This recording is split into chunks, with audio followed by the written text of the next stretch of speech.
The Soviet Union's one-party system, characterized by the dominance of the Communist Party of the Soviet Union, CPSU, emerged from the Russian Revolution of 1917 and persisted until the dissolution of the Soviet state in 1991. The evolution of this system, particularly from Leninism to Stalinism, marked a dramatic shift in the governance and ideological orientation of the Soviet regime. Leninism laid the foundational framework for the Soviet system, but Stalinism, under the leadership of Joseph Stalin, transformed it into a more centralized, authoritarian, and repressive regime. Leninism, the birth of the one-party system. Leninism, the political theory and practice developed by Vladimir Lenin, played a crucial role in the establishment of the Soviet Union's one-party system. Lenin's approach was grounded in Marxist thought, but it adapted Marxist ideas to the Russian context, which was still largely agrarian and had not undergone a full bourgeois revolution. Lenin's primary objective was to establish a dictatorship of the proletariat, which would eventually lead to a classless, stateless society as outlined by Marx. However, Lenin believed that this could only be achieved through a vanguard party, which would lead the working class in its struggle against the ruling elite. Lenin's view on the party was fundamentally different from that of other Marxists of his time. While Marx and Engels envisioned a broad, inclusive workers' movement, Lenin argued that the revolution could only succeed if led by a disciplined, centralized, and ideologically unified party. This party would act as the vanguard of the proletariat, guiding the working class through the stages of revolution and beyond. In his 1902 pamphlet, What Is to Be Done, Lenin argued that the revolution required a party of professional revolutionaries who would act as the stewards of the working class's interests, providing the necessary direction and organization. The success of the Bolshevik Revolution in 1917, under Lenin's leadership, was the beginning of the Soviet Union's one-party system. Following the October Revolution, Lenin and the Bolsheviks consolidated their power by eliminating rival political forces, such as the Mensheviks and socialist revolutionaries, and suppressing opposition through force if necessary. In this period, the Bolshevik Party was not just a political organization, but the central pillar of Soviet governance. A key feature of Leninism was the establishment of democratic centralism within the Communist Party. This principle, which Lenin promoted as the way to maintain unity and discipline within the party, allowed for internal debate and discussion at lower levels, but once a decision was made, all members were expected to adhere to it. In theory, this meant that the party was a democratic organization, but in practice, it was a highly centralized structure where authority ultimately rested with the central leadership. The party's centralization of power, therefore, was vital for the consolidation of the Soviet state. During Lenin's tenure, the one-party system was still in its infancy. While the Bolsheviks had eliminated all major political opposition, the broader Russian populace was still largely involved in the political process through the mechanisms of Soviets, workers' councils. However, these Soviets were often dominated by the Bolshevik Party, and Lenin's leadership was central to decision-making, especially during critical moments like the Civil War 1917 to 1922, and the implementation of the new economic policy, NEP, in the 1920s. The NEP and the role of the party. The new economic policy implemented by Lenin in 1921 was another important aspect of Lenin's governance. The NEP marked a temporary retreat from the full centralization of the economy and the strict socialist policies that had been implemented during the Civil War. Under the NEP, Lenin allowed for a degree of private enterprise and market mechanisms to re-enter the Soviet economy, particularly in agriculture and small-scale industry. This policy was aimed at rebuilding the economy after the devastation of the Civil War and ensuring that the party retained the support of the peasantry.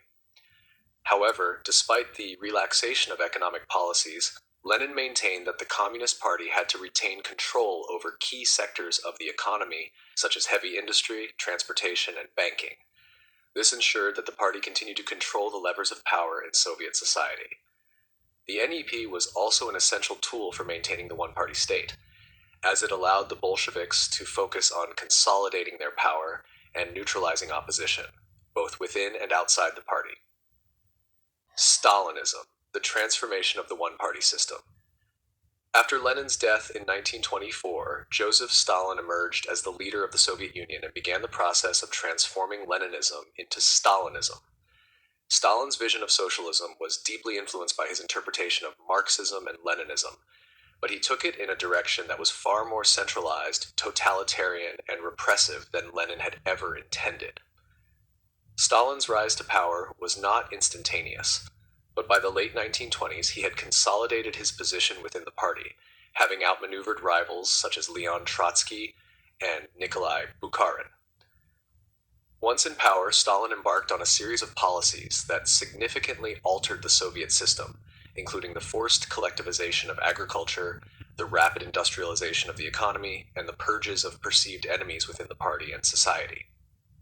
One of the most defining features of Stalinism was the creation of a highly centralized totalitarian state. Under Stalin, the Communist Party became an instrument of absolute control, and the state extended its power into virtually every aspect of life, from the economy to culture, education, and even personal relationships. Stalin's reign saw the total suppression of political dissent, with anyone perceived as a threat to Stalin's authority being purged, imprisoned, or executed. This included party members, military leaders, intellectuals, and ordinary citizens. Stalin's policies also marked a departure from the relatively loose and democratic centralism of Lenin's time. The party became more monolithic, and Stalin's personal control over the decision-making process was absolute. The party apparatus, which had once been a platform for debate and discussion, became a tool for enforcing Stalin's will. The concept of a cult of personality also emerged under Stalin, with his image being glorified to an extent that even Lenin's legacy was subordinated to Stalin's personal authority. Stalin's collectivization campaign, which began in the late 1920s, sought to consolidate small farms into large state-run collectives. This policy led to widespread famine, particularly in Ukraine, where millions died as a result of forced grain requisitions and punitive measures against peasants who resisted collectivization. At the same time, Stalin initiated a series of 5-year plans aimed at rapidly industrializing the Soviet Union. These plans were marked by harsh working conditions, forced labor, and unrealistic production quotas, all of which further solidified the centralized control of the Communist Party. Perhaps the most significant change under Stalin was the Great Purge, 1936 to 1938, during which thousands of party members, military leaders, and ordinary citizens were arrested, tortured, and executed. Stalin used the purges to eliminate any perceived rivals within the Communist Party and secure his own total control over Soviet politics. The purges were justified by Stalin as a necessary means of safeguarding the revolution, but they created an atmosphere of fear and mistrust throughout the entire society. The transition from Leninism to Stalinism represents a profound shift in the Soviet Union's one-party system. Lenin's initial vision of a centralized party led by a vanguard of professional revolutionaries gradually evolved into Stalinism, a totalitarian regime characterized by the centralization of power in the hands of a single individual and a ruthless suppression of opposition. Under Lenin, the party retained a semblance of internal debate, and there was still a degree of democratic centralism in the structure of the Communist Party.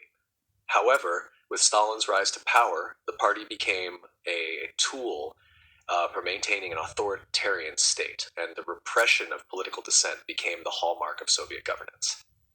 In the long term, the one-party system in the Soviet Union, while initially intended to represent the will of the working class, ultimately served as a mechanism for consolidating state power and silencing opposition. Lenin's revolutionary ideals gave way to Stalin's brutal and repressive methods, creating a political system in which the party and the state were indistinguishable, and dissent was not tolerated. The legacy of Leninism and Stalinism, though different in their approaches, both served to entrench the dominance of the Communist Party, like ensuring that the Soviet Union remained a one-party state until its collapse in 1991.